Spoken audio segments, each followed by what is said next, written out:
kumenya etteeka okusooka owa ayambadde combat tatagalira mu byabufuzi olwo gavumenti eba mpambe era ne bwolangirira nti gavumenti ya Museveni bagiwambye. It is correct. Mu mawulire agewunyisa ge tulina essaawa zino era nga ge gaguddewo ekiri e Masaka kifumba mutuku. Jjukira nti eno baafumbye emmere empitirivu nnyo okugiwa abantu b'NRM abazze okusinkana General Museveni. Wenjogerera ng'emmere yadibye era endala baayiyenjiwe. Bino byonna nga bigenda mu maaso abantu boogedde okulaga n'okakasa nti Mwami Museveni ebyeddala baamukoowa. Wabula wenjogerera waliwo amawulire agaguddewo gana amawulire nga gannaku era nga gatiisa. Okusinziira ku mawulire ge tufuna galaga waliwo omusajja amanyiddwa nga Kopu Ampe, ono nkakasa mwenna mumumanyi, eyakagoba mu pulizoni. Mpuliriza bulungi, yakagoba mu pulizoni. Ogenda kuwulira ebyama n'okutya lwaki omusajja ono baamugobye ne batamukwata kumusiba ng'abantu bonna beefuula bakiwagi mu magye ne poliisi ne pulizoni baggalirwa. Wuliriza olukwe, omupango, akakodyo era ddakiika yemu nga baakamala okumugoba. Twamulabye ne Mwami Kyagulanyi Kulaale ng'awera people power our power. Mulowooza lwaki kino kyabaddewo? Kati nno bwina afulumye bino byonna biddukira ku sipiidi ya yiriiri. Ogenda kutegeera mukwano gwange lwaki omusajja ono yagobeddwa. Wabula Paasa Sserwadda owa wano mu Ndeeba yakakasizza nti abantu bagende balonde era akalulu kabwe bakakuume kifuba. Bino nga sinaba kubeera nga mbikutwalamu kansoka nkujje wa Paasa tukomewo. Twawuliddewo abagamba nti bw'omala okukuba akalulu vaawo gendaka. Naye olunaku olw'okuwummula olw'obwerende mu ggwanga ng'olw'okukuba akalulu luba lwakuwummula tebaayo ofiisi nzigule. Era bwe zibaayo tukisabye gavumenti kati olwo olunaku baggalewo ofiisi. Abantu bagende gye bazaalibwa oba gye babeera oba gye bakolera bakuba obuki obululu balonde. Bonna abantu baweebwe chance okulonda. Naye nze akalulu kange njagala kutuulako bali nga wali mita nga 2.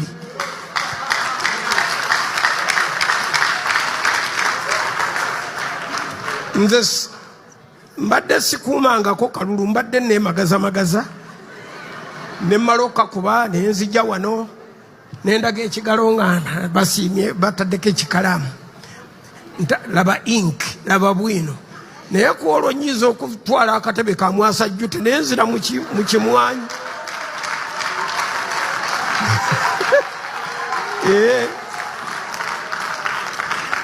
Mujja kubba kamulala akange nkulabe ng'okasoolamu. Nsoka kwanirizaako gwe atugoberera. Nze Eke Master atudde mabega w'omuzindaalo. Ekyokola ky'amannyo kya ttendo nnyo. Mukwano gwange nkusaba n'obumbe video sooka ogimpera ekigalo. Era ompya nja kukusaba osooka osubscribinge ku mukutu gwaffe ogwa Eke TV Media Uganda,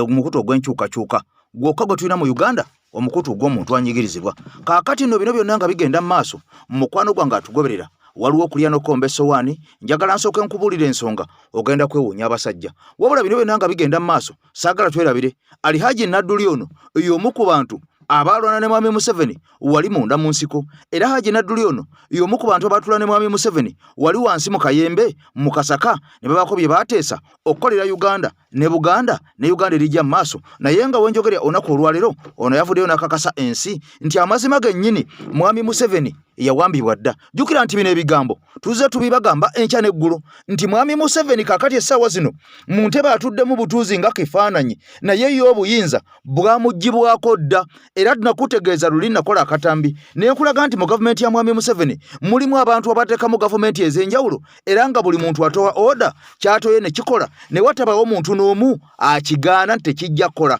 Gye buvuddeko mwawulira abantu abaawambibwa omwali n'abasajja abava mu ggwanga ery'e Kenya okwali Bob Njagi ne Mune Nicholas Ayo. Bano baavayo ne bategeeza nti waliwo kye tuyita seero oba fridge gye baatwalibwa era nga bano baategeeza nti abantu baali bamazeeyo emyaka egikwata mu myaka kumpi emeka n'ebisibo nga bali eyo bangi bavundira eyo. Era bano baategeeza nti omuntu ali mu kyaji eya fridge eno oba ekkomera lino yamanyikiddwa nga General Muhoozi Kainerugaba, ono nga ye mutabani wa Mwami Museveni mujjukira okuwamba okwali ku Eddie Mutwe n'abantu abalala bonna baagamba ne General Muhoozi yavaayo n'akakasa ensi ensi n'agamba nze nawamba era abantu bano mbayigiriza Lunyankole naye ekyewuunyisa nabawambira wange waka mu basement gye mbatulugunyiza. Kaakati nno bino byonna wadde abiwandiika wadde abikola era tewali muntu n'omu amugambako gye buvuddeko yavuddeyo n'ategeeza nti omuntu alina okulonda bw'amala okulonda adde waka kifuba alindire ebinaava mu kulonda mbuga amagye ga UPDF gajja kutekinga over okubeerawo nga gakuuma akalulu. Kati nga bino byonna abyeyingizaamu naye ng'amazima amatuufu minisita wa ssemateeka ne Siga Eddamuzi Robert Mao ate yakwasaganya ensonga zino era ono yavuddeyo n'ategeeza abantu nti baddembe okulonda akalulu kaabwe bwe bamala okulonda ne bayimirira mu meters azitakka wansi wa 2 balindirye balabe ebinaava mu kulonda kubanga olunaku luno lubeera lwa kuwummula terubeera lwa kukola. Tolina muntu gw'ogamba nti kati omaze okulonda kifuba ddembe genda odde ku mulimu gyo okole. Omuntu wa ddembe okusuula akalulu ke oba okulonda akalulu ke oba okulonda omuntu we n'abeerawo ng'ali mu meters bwe katuuka okubali wakati w'essaawa 10 n'avaayo butereevu nnyo n'asemberayo bakabalira n'amanya oba omuntu we awanguddwa era ne ssemateeka alaga nti akalulu okalangirira olina okawanika abantu ne bakalaba nti kalamu gundi yakawangudde olwo n'osula mu bokisi ey'omuntu oyo. Kansooke nkujje wa Haji Nadduli owulire ono bwe yalumbye Museveni ne mutabani we tukomewo. Avaayo ate gw'olyo bawuliddekowa ate kati owejje yayingira dde mu kakiiko ka Electoral Commission ogwo mulimu si gugwe. Kyenvudde nkugamba nti gavumenti mpambe bamuzeeyi bagimuwambako dda tannaba kumanya analangirira komenti ye mukulembeze w'eggwanga tutambulira mu gavumenti mpambe kubanga bw'agamba etteeka lyo ligamba litya likuwa distance meters 2. Kaakati ate okulonda gw'okufudde ddwaniro abantu baze kunyumirwa abantu baabwe bebalonze nti nalonze Haji Nadduli yagenda okubeera chairman wa Luweero nina okubeerawo nga bamulangirira. Kakati ate ewulo ogamba otya nti ate tobeerawo ate bw'onoobeerawo who is you? Kaakati tubeere kaakati oyo kati afuuse chairman wa Electoral Commission ate nga ye CDF nga ne byabakama gyali kyenakugambye nti byabakama aveeyo ategeeze mukama we ekigenda okunyaŋŋalaza eggwanga lino. Tuyinza okuga nti akalulu tukamaze tukeyamudde okufa ne kusonga. Lwaki akkiriza buli fuulu ng'avaayo n'alangirira ebikwata kalulu? Nze bwe nakitunuulidde bengi nenga nti mbabuulire baatuwamba dda tetunza okukamuza ensi mpambe. Kaakati buli avaayo yaawe ebiragiro.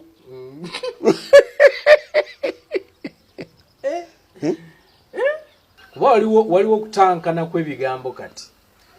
Akulira akakiiko k'ebyokulonda yasooka n'avaayo n'agamba abantu nti tewabaawo eyeetantala okusigala awo ng'akalulu kawedde. Ensonga y'okuuma akalulu kuba kyembadde gamba ebigambo ebyogerwa nti mukanoonye mukalonde mukakuume mukabanje kyogeddwa era kinyikidde mu bantu. Saidi eno ey'opposition yeyogera bwetyo. Saidi eno egamba bw'omala okulonda tetukwagalawo. Tuwulidde chairman w'akakiiko ng'akyogera, tuwulidde CDF akulira eggye ng'akyogera ne bajena kumenya etteeka okusooka owa ayambadde combat tatagalira mu byabufuzi. Ayambadde combat olwo gavumenti eba mpambe era ne bw'olangirira nti gavumenti ya Museveni bagiwambye. It is correct. Avaayo ate gw'olyo bawuliddekowa.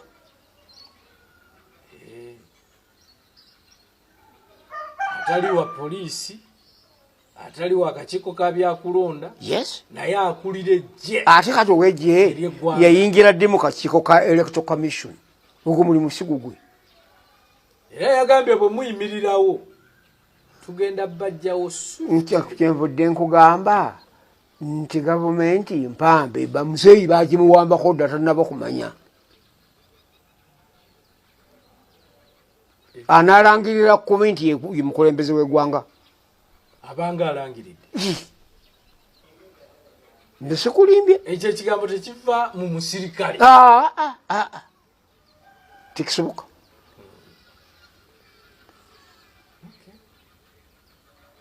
So awe tuli. Tutambulira mu gavumenti mpambe. Awe tuli. Kubanga bwagamba etteeka lyo ligamba litya likuwa distance meters 2. Kaakati ate okulonda gw'okufudde ddwaniro. Abantu baze kunyumirwa abantu baabwe bebalonze. Nti nalonze Haji Nadduli agenda okubeera chairman wa Luweero nina okubeerawo nga bamulangirira. Kakati ate ewulo ogamba otya nti ate tobeerawo ate bw'onoobeerawo kuiziyu kaakati tubeere kaakati oyo kati afuuse chairman wa Electoral Commission ate nga ye CDF nga ne byabakama gyali kyena kugambye nti byabakama aveeyo ategeeze mukama we ekigenda okunyaŋŋalaza eggwanga lino tuyinza okuga nti akalulu tukamaze tukeyamudde okufa ne kusonga etudda mu ntatta gundi abadde kyamani we gundi bamukute gundi bamugize bwebati eggwanga ne likyamuka lwaki ligenda eyo nga tulaba so aveeyo agambe nti waliwo kiremesa lwaki akkiriza buli fuulu ng'avaayo n'alangirira ebikwata Kalulu gundi agambye tyatutamugira bwe muti bemunagira bwe muti mwenna babakwasiza akakiiko ako so byabakama naye muwambe dda gwe yamulagidde ngaani so si buli ddala lyotuukako mu magye ng'eno likuwa confiscation ya power y'abantu mbonamagye badde manyi nti alina obuvunanyizibwa bw'aba yeekengedde wayinza okubeerawo obulabe mu maasa obulabe agenda atuule ne byabakama abufulumye diplomatically nga tokajagalaza nsi nze bwe nakitunuulidde bengi nenga nti mbabuulire batuwamba dda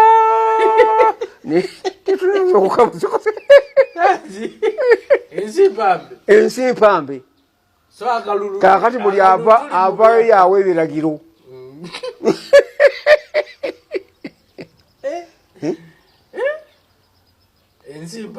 mpambe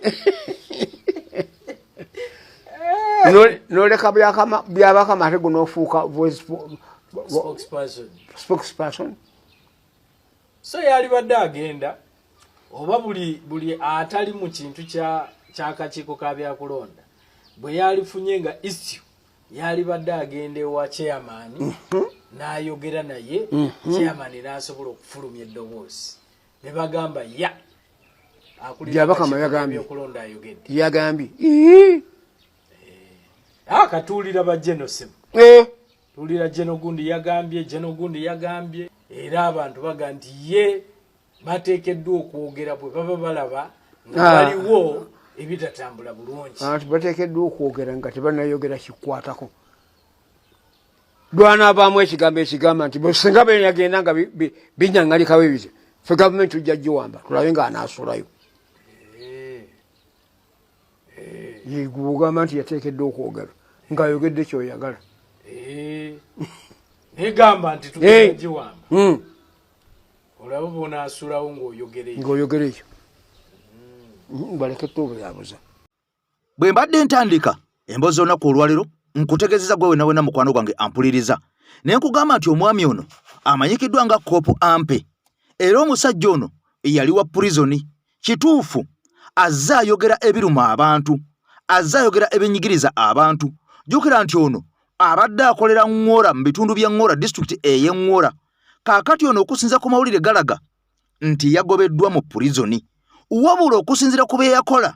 n'okusinzira ku bye yayogera omusajja ono gavumenti nga bwe mugimanyi eya Mwami Museveni amazima ga Katonda mu ggulu ndagiririra wano nga n'obukubakuba butonyerera mu kitooke kya Gonja ono tabadde waggobwa bugobwa abadde alina okukwatibwa avunaanibwe sina mu mateeka ga kkooti ya bulijjo wabula mu kkooti ey'amagye wabula kyewuunyisa omusajja ono baamutadde buti ne bamugamba tukugobye ng'abantu bangi abatalina musango yadde gwe bazizza abajeteekeddwako emisango eminene ennyo abaatwalibwa mu kkooti ez'amagye abammibwa beyiro nga bantu ba bulijjo nga tebambalangako ku yunifoomu yonna naye kaakati omuntu ono bw'avaayo n'ayogera ebigambo ebiruma abantu n'ayogera amazima bo ne batuuka n'okugamba nti bye yayogera byali bimenya amateeka byali bikontana ne protoko zaabwe ez'okubeera omusirikale ne bagamba nti ono baagobye mugobe. Kino nno kyewuunyisa munda mu gavumenti eno munda mu ggwanga Uganda. Kino kyewuunyisa era kireeta ebibuuzo bingi nnyo kubanga wano bw'okola ekituufu kyewuunyisa nnyo nga gavumenti ya wano ekoze ekituufu naye bw'ekola ekikyamu tekityewuunyisa. Kaakati omuntu yenna yeewuunya omusajja ono ku sipiri gy'aliko eyayiriyiri basooka ne bamuwooninga ne bamulabula n'asigala ng'agenda mu maaso n'okwogera ebigambo ebinene ennyo ebikangakanga nga birumba ne mwami Museveni ne gavumenti yonna n'abakulira purizoni bonna nga be balina n'amakomera ne batamusiba ne bamutabuti n'agenda ng'alya butaala. Era ogeno kakana twamulabyeko ng'ali ne wali eri kulaale eya mwami Kyagulanyi wali mu bitundu eby'eŋŋora. Lwaki omusajja ono tebaamugoba nga mwami Kyagulanyi tannaba kubeera ng'amaze okuva eŋŋora? Lwaki baamugoba mu biseera ebyo nga n'atera okugenda eŋŋora? Njagala mugoberera ensonga eno, njagala muwulirize ebigambo bino. Ampuliriza. Abaana ba NUP sibasabangako kutambuza vidiyo naye eno vidiyo ngenda kubasaba mugitambulize buli mwana wa NUP yenna babeere beegendereza nnyo okusinziira bwe nalabye omusajja ono Kopu Ampe kituufu bamugobye mu bwa prison eŋŋora olw'ensonga nti adde ayogera ebyo biruma abantu. Ensonga eyamugobeza olaba ng'ekwata ku bantu abadde ayogera biruma abantu wabula ate bibadde bimenya amateeka. Yes, etteeka lyo tteeka bibadde bimenya era n'abamugobye toyinza kubanenya. Kye bamugobedde bamugobye lwa nsonga kituufu wabula ne byayogera naye bituufu. Naye ekikulu kya byonna kye kino Kopu Ampe speed kwatambulira nga y'amaanyi. Nganze nnyina ebintu bye natunuddemu ne ntunulira Kopu Ampe ono ne ndabanga Kopu Ampe ono ayinza okubeera ng'aliko question mark ennene. Abaana b'enkyukakyuka mwandibadde beegendereza nnyo okwanguyiriza nnyo ne Kopu Ampe. Kopu Ampe ebintu byakola tebyawukana nnyo n'ebintu General David Sejjusa bye yakola. Ate oli yalina kuranka nnene nti omu ne kubaalwana mu nsiko General Mulamba naye baamusiba. Kopu Ampe lwaki tebaamusibye? Ate nga ye alina karanka katono nti wabadde osubira nti obasobola n'omusibira n'ensi n'etamanya. Why was he not arrested? Why? General Sejjusa baamusiba mu 2015 ne 2016 ng'era bamuvunaana ekintu kyekimu kweyingiza mu byabufuzi ku sekretary ya gavumenti kuba gavumenti ya mwami Museveni ng'ate asaavinga mu magye. Mujjukira omugenzi Muhammad Kirumira DPCA SP oyo baamukuba amasasi awe Bulenga mu 2018 mu Gwomwenda naye ng'ekyamukubya amasasi yali ayogera bintu ng'ebyo ebizibu ebiri mu poliisi. Ng'ono yennyini Kopu Ampe wabadde abyogerera ddala. Oli yali alina amayinja 3 Kopu Ampe talina n'erimu. Lwaki Kopu Ampe tebaamusibyemu yadde? Lwaki Kopu Ampe tewaliwe bagamba nti baamututte n'akola statement ne bamusibamu awo ne bakwata essimu ye ne batwala mu forensic ne balaba ayogera n'abaani na biki? Lwaki Kopu Ampe olunaku lwe baamugobye ate enkeera Kyagulanyi yabadde agenda mu ŋŋora kubanga naye abadde akolera mu ŋŋora prison? Lwaki Kopu Ampe amangu ddala agati yagendeddewo baamutwaliddewo katuuti ka Kyagulanyi n'amuwa n'ayogera n'okwogera? What is behind Kopu Ampe? NUP tennaba kuvaayo kumuwa buvunaanyizibwa. Sinalabako nga bamugamba nti oba mmemba waabwe officially n'ebirala. Kubanga mmemba bamukwasa kadi ya NUP president yagimukwasa ba secretary general ne bamulangira sinnakirabako. Naye mulaba yatandise dda ye kennyini yeefulumiza obuntu obwo ng'alaga alina mu kusonda ssente. Mbu ssente abantu ze baba bamusondera abaana b'enkyukakyuka muzezo sere zigenda okumutambuzanga mbusimanya ng'agenda kulwaleza president Kyagulanyi biki kusimawo kulyako takyalina mulimu n'ebirala. Ekyasinze okunkuba ewala wano owulirizaawo nnyo Kopu Ampe namaddeko ku live ye eggulo nze kennyini kamwa kwogera ng'agamba abantu wansi yabadde mu bayo baje bayita bayo baki ng'alina gurupu gy'abateredde obagiyita LGM oba 35 ng'abagamba mbu gigendemu beregisteringe batekeyo amannya gaabwe amatuufu agali ku national ID batekeyo gye babeera n'emyaka gyabwe. Naye nga kyayagala abagamba mbu ayagala omuntu oyo ali willing okuprotesting oba okwekalakasa singa akalukana abakabbiddwa nga 15 January. Kopu Ampe goroza Kopu Ampe tayagala kukwata baana bano bonna bali willing ate nalabye ebisiru mwattu nga bigenzeeyo ne bikomawo ne bigamba kyekyo tugenzeeyo ffe tutaddeyo amannya gaffe na biki ebimu byakubye ne national IDs ne screenshotting ne bisindika ne goroza Kopu Ampe ono akolerani Kopu Ampe speeding nga nnene Kopu Ampe nze yanneeraliikiriza omanya abaganda bagamba okwerinda sibuti temugamba nti sabagamba nga babayodde Kopu Ampe yandiba sigamba nti kituufu naye yandiba nze kunze ndowooza speed gendaba ayinza yakubanga yandibanga genda kuŋŋaanya amannya gana nti be bali willing yagambye njagalako aba bali willing okuteekawo embeera ng'akalulu kabbiddwa olowooza tayagala ku eliminating abaana bano Kopu Ampe kale nno ensonga eyo mukwano gwange atugoberera yankutteko nnyo ne ŋŋamba nedda wadde bino byonna byabaddewo era bigenda mu maaso tubiraba era tubivumirira era abagobye omusajja ono okusinziira ku byayogera batuufu 10 ku 10 ate nga naye byazzayogera bituufu 10 ku 10 abantu banyigirizibwa abantu bali mu buwambe abantu bali mu buyinike abantu basula ku tebuuke naye ng'ekyebuuzibwa abasajja bano nga bo bamanyi omutima gwabwe baavudde ku ki omusajja ono muto obuti ne bamuleka n'agenda n'atuuka n'okusigala nga byabadde ayogera abyogera bulungi nnyo nga tewali amukangako yadde omugambako yadde omukwatako n'atuuka n'ogenda ku laale eya mwami Kyagulanyi n'alinnya ne ku mmotoka waggulu n'atuuka okubunyisa enjiri eri eyamugobeseza mu prison n'asigala ng'agenda mu maaso n'okubeera nga ajogera kaakati nno wano njagala nnyo sipiidi ebeere control empola mpola omusajja ono tumugende kitono kubanga abantu tubalabye abazze nga batwekulubeesezaako abazze nga balaga nti bankyukakyuka abazze nga balaga nti ba NUP naye ng'amazima matuufu abantu bano tebabeerangako bannaffe bangi mubalabye batuuse n'okubeera nga bafuna fulaga zaffe eza NUP okwesimbawo ku bifo ebyenjawulo naddala obubaka bwa paaliyamenti ne bafundikira nga batuliddemu olukwe ne bafundikira nga kaadi bazisuddewo nga tetukyalina muntu mulala yenna bwe tuyinza kuzza mu bifo ebyo bano abasajja nga balidde ssente era nga bakipulaninga kuva mabega nti ojja genda okole bwoti ojja genda weefula owaabwe bwe banaakuwa kaadi tumanye nga tunatera okulonda nti gw'obivaamu olwo ekifo ekyo kisigalirewo olwo NRM ekitwale nga tevuganyiziddwa kyannaku nnyo bino byonna nga bigenda mu maaso kigambibwa mbu omuntu yenna anaakwatibwa ng'alina ka satellite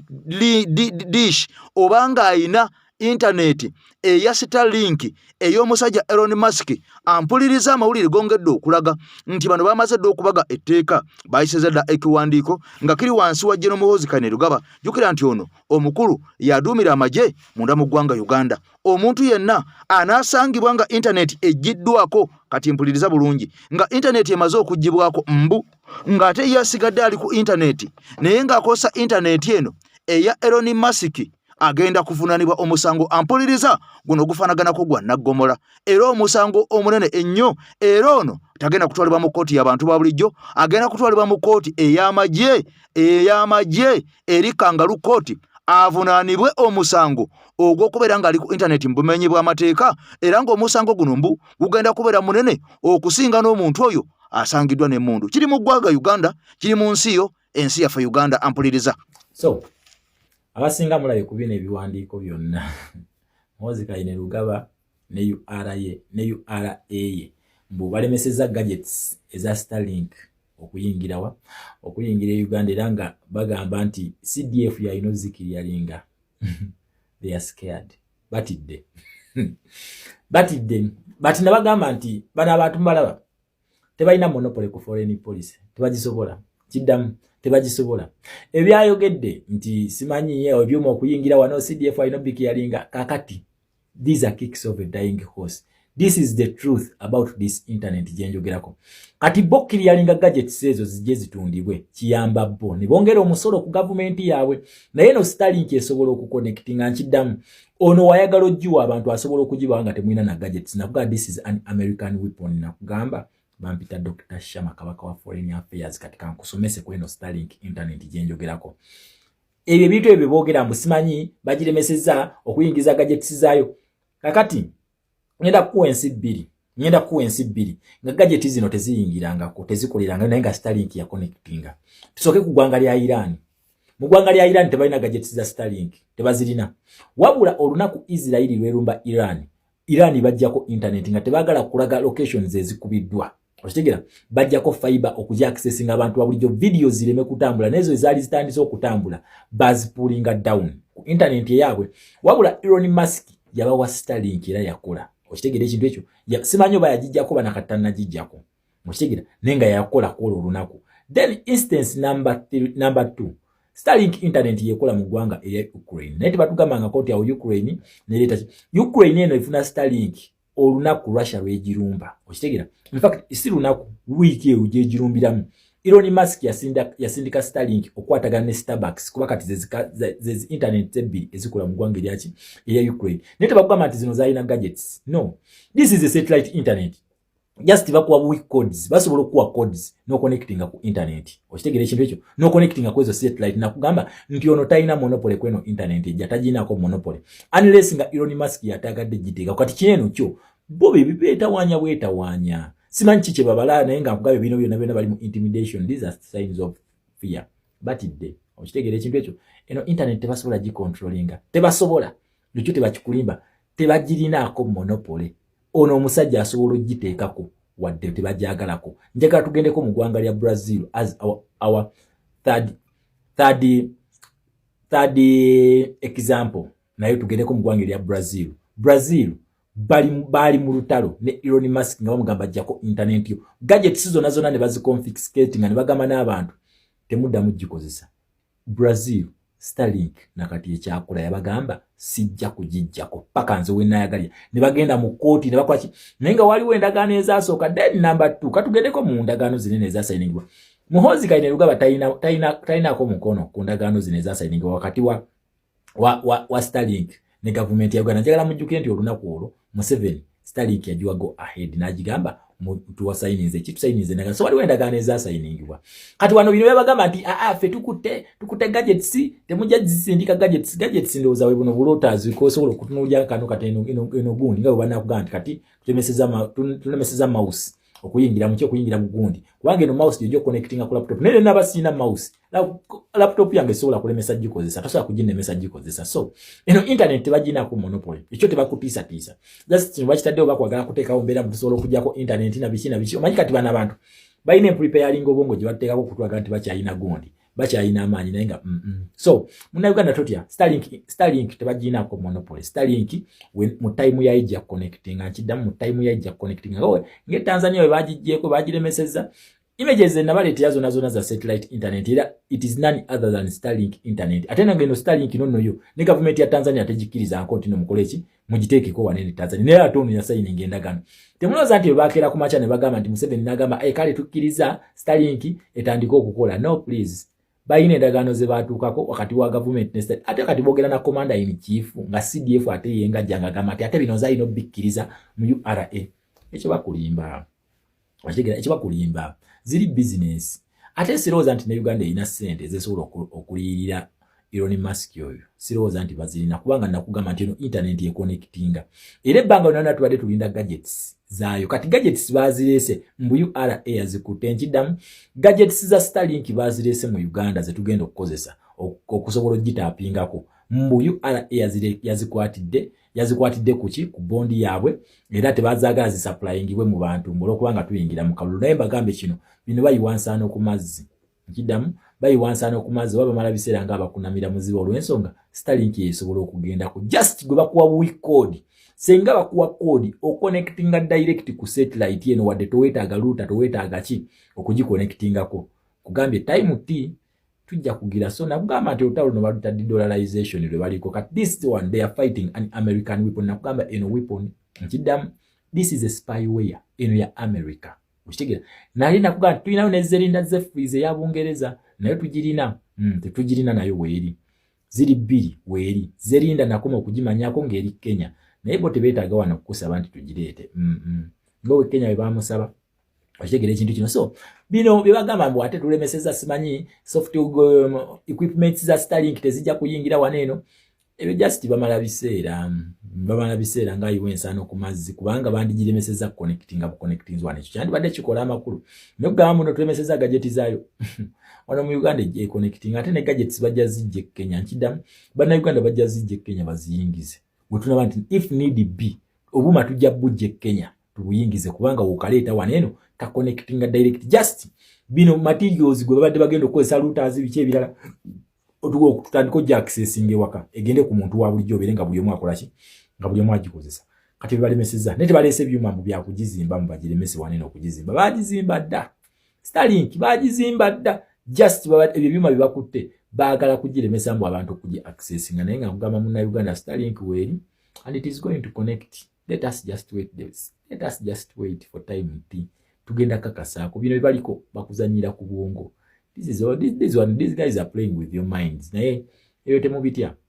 nagamba olutalo luno lulina okugwa oba kitya naye nakugamba nti olutalo luno it is not just about His Excellency Kyagulanyi versus Museveni no NUP versus NRM no nakugamba olutalo luno baluyita de-dollarization olutalo luno baluyita decolonization whereby the America must fight for dollar dominance okusigala nti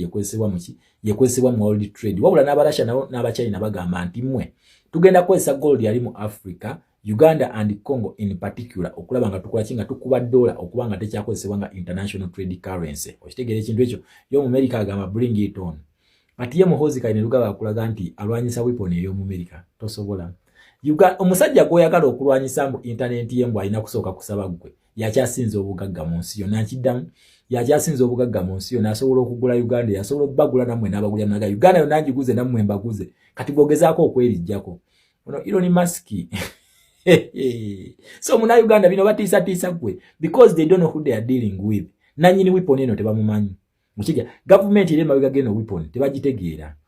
never gitekera bulungi babitegeera so bino just babikola kudisa mukati tuganye kakati simanyi Starlink tegenda kola bati tebagirinako monopoly tebasobola kugiremesa connecting wano tebasobola just tebasobola okukola bakulemeseza ku accessing obwa naye kugambye olunaku lukeera lumu bwe bati code zinozifuna n'okwata mu bukwasi n'okwata code ezo n'oconnectinga ku internet yeyo bino just okweta buno buma bayamba bo kino ekintu ky'okwata obumo kiyamba mmwe nyinyi najja mu bantu netunda nga mukolaki nga musolooza emisolo nga mufuna sente kubanga mwetaaga misolo naye mmwe mulemese Elon Musk connectinga internet yeyo okugigabira abantu mmwe mugilemese nga Brazil yamulemesa obanga Iran yamulemesa so gwe muna Uganda kugamba ekintu kimu tufokasinge tunoonya akalulu tukanoonye then wetumala tugende tukalonde wetumala okukalonda tugende tukakuume wetumala okukakuuma bo bajje bakabbe then we bakabba ffe tukabanje then mukabanje awo nakugamba wagenda okudecidingira agenda atya peacefully or forcefully yagenda okusalawo ffe ekyo tekiri mu mikono gyaffe naye nze nabagamba you can choose dialogue tuve mu bino ebintu by'okwegiragira kafuba sajja simanyi tulina amaanyi biki nsobola okulemesa Starlink tosobola ekyo naawe okimanyi tosobola kugiremesa kubanga CDF si gwe minister wa trade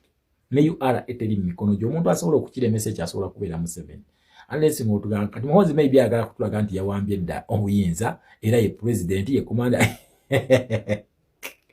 akalulu tebannakabba tugenda kulonda kubanga tetunnakakuba so wabanga atulaga nti ye president anyway simanyi oba ye president naye nga kino ekya Starlink ekyo nkiganye temusobola kugiremesa connectinga ng'eyagadde mpozi nga ye yasazewo n'agamba sijja connectinga naye nga ye ng'agigaye nti ngenda giconnectinga you can do nothing. Respect for God and my country Uganda. Protest vote ye answer manvuli kale nno wadde bino byonna bigenda mu maaso munda mu ggwanga Uganda ampuliriza njagala nsooke kutwaleko ewa David S. Wamala nakugamba nti omusajja ono munnankyukakyuka awedde emirimu ate nga musajja ono mulooyi wa myoyo nnyo ampuliriza waliwo obubaka buno okuva wa David S. Wamala ggwanga lya US gy'asinziira okubeera nga alumwa n'anyiikaala ebigenda maaso munda mu ggwanga Uganda kubanga eno ensi ye tewali walala wakudda sooka owulire message eno okuva wa David S. Wamala muganda waffe ampuliriza ate ng'ono munnankyukakyuka awedde emirimu tukomewo mulonde naye akalulu tekatwawula abawagiza omupiira guyinda ole ole fufusela cu mu myaka gy'ekinana kwewali obuyonga babaaliwo ebintu byakawa bira biri mugumu lukamwa mulaba omusaayi gwayika abantu bazawa ensekula mirambo ezinkombo zadiba kuluno basaba tulonde awatali musaayi kuyika londa gwoyagala ate muddembe sibyakulwana nedda yedimokurasi gwe londa gwoyagala ate muddembe sibyakulwana yedimokurasi tulonde bulungi obuyinza bukyuka bulungi gwe tonkuwa ku mutwe okuba towagira kyempagira basabye tulonde bulungi obuyinza bukyuka bulungi gwe tonkuwa ku mutwe okuba nga sikuwagidde ono ayagala buyinza oyo ayagala buyinza fayida yani yekwalonda tebakulimba kibyamawanga nedda manifesto esalawo ani asusa omutindo weno wesalirawo kandidetu yemutuufu agwanye okuweebwa akalulu tulonde bulungi obuyinza bukyuka bulungi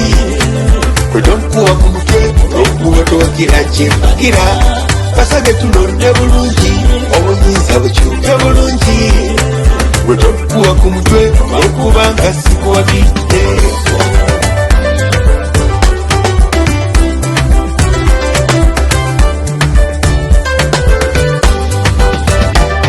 enjovu bwe zirwana ebisimbe bikunkumuka ebibira ne byeyala kyova osanga amatongo olino mbasaba tukyuse kibe kya ddembe ng'okulonda kuwedde fenna uganda etwagala abawagiza omupiira guyinda ole ole bufusela ju abawagiza omupiira guyinda ole ole nerifuwefuke yekoleoma tulonde bulungi obuyinza bukyuka bulungi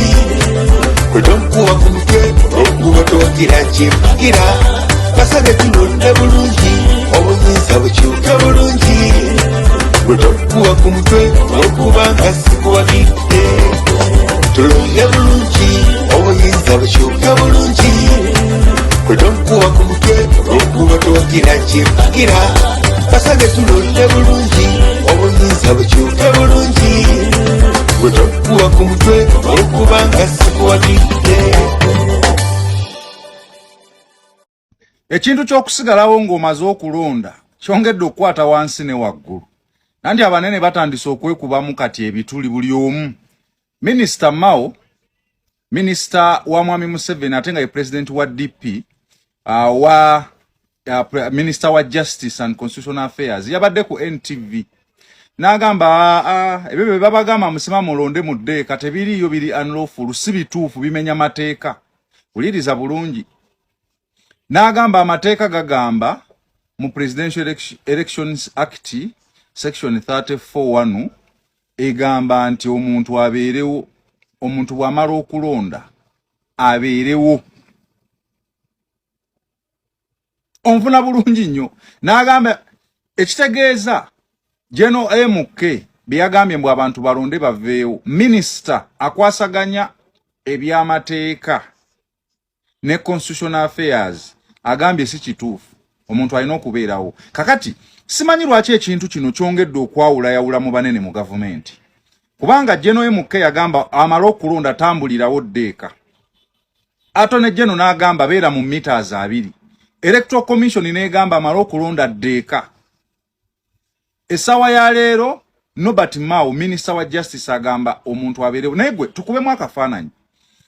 okulonda kuli constitutional omuntu yenna ali registered akirizibwa okulonda akalulu ko omala okukalonda oteekeddwa okubeerawo bakabalenga wooli ng'olaba osobola okubeera mu distance eyo gye bagamba okuva wali we balondera n'obeera mu fuuti ezo naye ng'olaba bakabala olaba ogenda okuvaawo okugenda eka ng'otegedde ani awangudde woolondedde kikumala naye gwe teeberezaamu okumala okusuula akalulu no bagamba ng'omaze okaswa ne bagatambula ogende kwegamba obeera ng'atutte ng'abagenze mu ttooyi n'osuulayo obubi n'otambula n'ogenda teweetaga kumanya biddirira kubanga obadde wejja ku kazambi kano kalulu akagenda okuditamininga eggwanga Kalulu akagenda okumanya ani MP wani president wo ani mayor wani councilor wo ani chairperson wo wa division obo wa district ani gwosindika ku municipality nga councilor ani chairman wo wabavubuka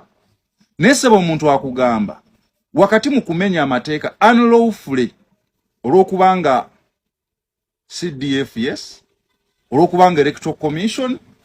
nagamba bumala okulonda ddeeka nze nsuubira singa baba bamaze okukabala omuntu n'amanya then awe babeerawo ngamba musango nebino ebyokukabanja musima bagende sima bakabanja ebyo nange nganze kalibala sijja kubeerayo 7 yagambye musirikale wage nabera n'amasasi 120 nze neetaaga obulamu naye okukabala onange ngenda kubeerawo kubanga constitution ngamba semateeka agamba tubeerewo kakati abakulu mu bo batandise okweyawulamu buli omu ayogera kirala kale kyebuzibwa gogenda kugoberera tteeka oba ogenda kufuna akatengo jeno MK yayogere ne President Museveni yayogedde amasasi abasirikale ge babeera nago ne electoral commission yagaye mu ddeeka ng'omaze okulonda immediately kyogenda okugoberera oba ogenda kubeera nganzi obeerewo baba nze bagenda kukabala nga wendi naye bannaabaawo moni byabakama owakakisoka ebyokulonda okimanyi bulungi Kalulu kazze kabbibwa ku Besigye ne bakabba kooti nezisala nti akalulu bakabbye naye tekaddibwawo ow'ekitiibwa Bobi Wine olwaggwa ne yeesimbawo nze seesimbawo ne muwagira akalulu ne bakabba okumanya bakabba n'ekibwabulwa agamba nti naye Nuupu yamubba akalulu n'olwekyo kimanyiddwa n'omwana omuto nti okuggyako nga bannayuganda tuvuddeyo akalulu kano tibwabulwa tayinza keera nkya eyamulonda Simon n'alangirira nze oba Bobi Wine bagenda kabba olwekyo obadde tokikakasa yagadde okigamba n'olw'ensonga eyo bulijjo abantu bawaaba emisango ng'okulonda kuwedde ate tekitugasizza kalize nataddeyo omusango mu kkooti ya ssemateeka ng'okulonda tekunaggwa ng'ate tuli mu kalulu nga mpawaabira byabakama Anthony Chep n'akakiiko k'ebyokulonda olw'okubanga baleese obuuma obutali mu mateeka ne bagamba tubukozese mu kulonda nze n'ensukuma abakugu bange balabe ebiki ebiri mu buuma ne babagaana kati obuuma obwo kisobokera ddala okuba nga mpuliriza wonna w'oli nga walonze dda basobola okuba baataddemu dda percentage nga ffe twalonze dda n'olwekyo nze Babirizi ne Conservative Party tetukkiririza mu buuma kubanga tetumanyi bya munda bibulimu. Ekyokubiri twagala akalulu kalangirirwe nga bwe kajja pa disitulikiti naye kati badira ne bateekawo kompyuta omulamuzi Byabakama najja ng'asoma ng'omuntu bw'asoma amawulire n'olwekyo ekyo tetukikkiririza. Yataddewo polling station endala 15 tetuzimanyiiko. Ekyokuna mulimu abalonzi abali mu register ndiina nga baafa dda nga mizibu naye bagenda kulonda ate abantu abeewandisa okulonda tebaliiko. Ekyo tukiwakanya era naawe olina genda n'okebera osobola okwekala nga toli ku balonzi. So ebyo bye tuwakanya kati. Tuwakanya ekyokubawo abantu bwe balina okulondera ne bateekawo amagye abantu ne babagoba okuteeka. Ekyo si kyamateeka, omuduumizi w'amagye kyeyogedde. Tuwakanya ekyatibwabulwa pulezidenti ekyokugamba nti amasasi agali mu mmundu 120 gajja kukuba abantu okwo kutiisatiisa bantu okujja okukozesa eddembe lyabwe ery'okulonda. Kubanga emmundu omusirikale ne bw'aba nayo ng'erimu amasasi 120 naffe tetugenda kusimba layini bakuba omu kw'omu essasi. Bwe tunaaba tulwanirira akalulu kaffe ng'akabbye naffe tujja kukola kyonna ekisoboka. Kitegeeza nti omusirikale bwatta omu olwokubiri naye amutta tajja kutaddako. Naffe omusirikale tuba tumugyewo bw'aba yeegasse okubba akalulu. So n'olw'ensonga eyo yanteekesezaayo omusango ti akalulu ke tulimu tekali mu mazima na bwenkanya. Mulabye abantu ab'enjawulo abali ku ludda oluvuganya, ono nga mwe muli Bobi Wine bamusibidde mu mmotoka wakati bagikubyemu tiyagaasi. Ebikolwa ebyo tetubiwagira, bityoboola eddembe ly'okulonda n'eddembe ly'obuntu. Kati tugenda tutya mu kalulu ng'abalala obagaana okunoonya akalulu nga gw'okanoonyanga bw'oyagala. Tugenda tutya mu kalulu nga gw'ogaba soda, ogaba amazzi, ogaba emmere, ng'abalala obagaba ogaba ssente ng'akalulu okavaamu. Bw'ogulira abantu amazzi soda ng'akalulu tukugyemu. So tekali mu mazima na bwenkanya. Nabadde ku kisaawe Entebbe nga wabunye ebifaananyi bya Tibuwabulwa pulezidenti agenda okuvaako, nenjagala okutimbawo ebyange baŋŋaanye. Lwaki baŋŋaanyi? Nga ffenna tuli mu kalulu, tekali mu mazima, tekali mu bwenkanya. So nze saalinze ng'abalinda bulijjo tubwabe ng'akalulu kawedde. Nedda, akalulu ke tulimu okugjako bannayuganda nga mukitegedde ne twekunga ne twekolamu omulimu. Naye ekitali ekyo, omubbi akyali omu, amulangirira akyali omu, n'olwekyo batosu